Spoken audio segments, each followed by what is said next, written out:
Hello guys, today we are going to discuss about my project Parkinson's disease detection by using voice recording applications.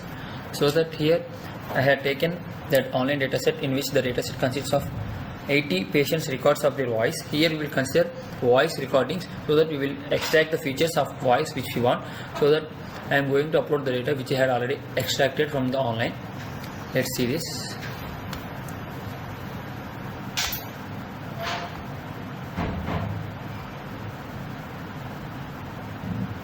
After uploading, now I had imported NumPy. Now we are using Python language.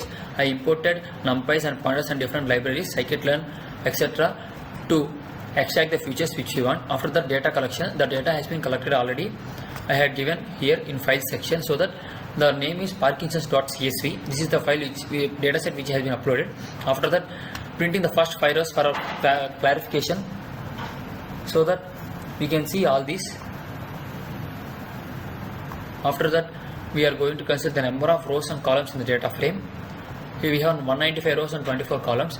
And getting more information about data set like pandas. By using pandas, we will get the more information. After, we are checking missing values like null values. In any column, we have given 0 or empty sets, so that we will check here.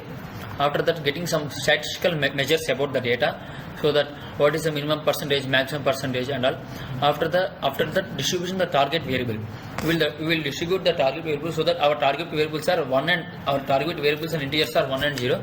The person who is affected with Parkinson has been awarded with integer 1, and the person who is not affected with Parkinson disease will be awarded with integer 0. That's what we mentioned here. And our coding will run any data set regarding our machines trained like that. After that, we will discuss the status and names in the form of by giving x and y as different variables.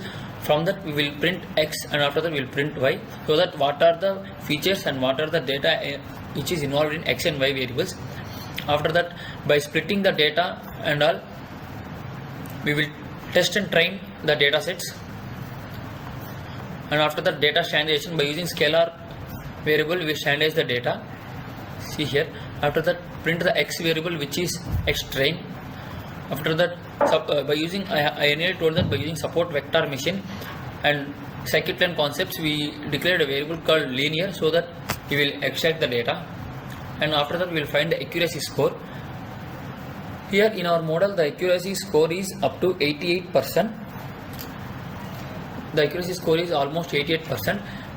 Here we can run any number of data sets in this using this coding, so that we can get the output very clearly. But by changing some of the variables, like in our dataset we have the final stage as class, and in another dataset it is declared with another variable like status, final value, so that by changing the values in the code, we can get the data and we can get the output very correctly. And here by the system which the code is inbuilt. See here, input data by we want to get the output like the person is affected with Parkinson's disease or not. For that, we have to give some input data. I collected the input data from my data set. We can take any information which is inside the data, so that the data which is involved in the data only can be written here, can be processed here, because the data and the coding will refer to the dataset which is already uploaded as a file format. So that from that, I have taken this input data. We can take any input data from any dataset which we have already uploaded. After that, declare it as NumPy as array.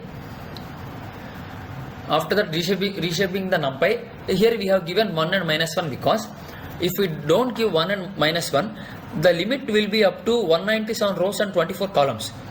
If we give 1 and -1, then only it will be take some particular values which we have given like in the input data. After that, by using the print function, we will print 0 or 1 according to the input data which it has given. If the value is 0, if we get the output as 0, the person does not have Parkinson's disease. If the output is 1, then the person has Parkinson's disease. By using this, we can find easily whether the person affected with Parkinson's disease or not. In the data set, the data is collected regarding the voice, like they will record different types of vowel letters for 5 seconds each, A, E, I, O, U. From that they will collect the data by using support vector machines and different algorithms. K means clustering algorithms. They will define and they will extract the features what we want. After that, after running, see, we will get output as 0, means the person does not have Parkinson's disease. Thank you guys, thank you so much.